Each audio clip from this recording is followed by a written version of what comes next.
Hello friends, welcome back to my channel. I am CSJAS. I hope you all are preparing for December 2021 exams. I am here to tell you that I host free live classes daily on unacademy at 7 PM.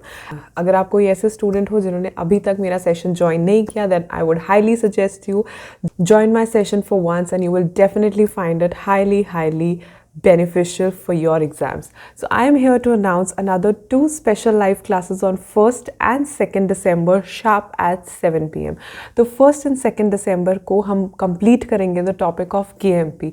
तो अगर आप एक CS executive के student हो and you are looking to revise and complete or you are looking to prepare the topic of KMP, I would highly suggest you to join both sessions at sharp 7 PM.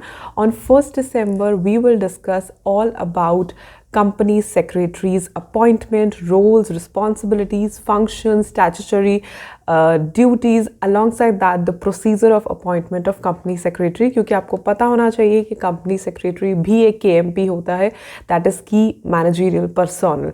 तो उसे किस तरीके से appoint करते हैं, उसके क्या roles हैं, रिस्पॉन्सिबिलिटीज़ हैं, वो सारी की सारी चीज़ें जो है हम 1st December के सेशन में पढ़ेंगे sharp at 7 PM. And 2nd December को we will study all about managerial remuneration. So KMP का एक बहुत ही beneficial topic है managerial remuneration, जिसके बारे में हम स्टडी करेंगे 2nd December को.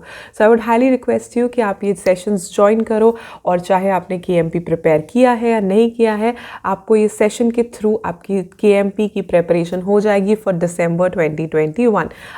And the best part is that कि ये live classes totally free है. Just use my code CSJAS to unlock these classes. आपको दोनों classes के link नीचे description box में मिल जाएंगे. आप link पे click करना है, notify me पे click कर देना, ताकि एक बार क्लास स्टार्ट होने से पहले आपको एक नोटिफिकेशन आ जाए एंड आप कोई भी क्लास मिस ना करो. आई एश्योर यू कि ये क्लासेस आपके लिए बहुत ही बेनिफिशियल होंगी अगर आप दिसंबर में बैठने वाले हो, बिकॉज ये लास्ट मिनट प्रेपरेशंस है, और अगर आप प्रेपरेशन कर लोगे I am sure that will be helpful for you only. Other than that आपको कोई भी डाउट्स हैं या कोई भी इश्यूज़ हैं तो वो भी आप मुझसे पूछ सकते हो live. So I hope you all will be joining the sessions sharp at 7 PM on 1st and 2nd December. See you all there. Bye.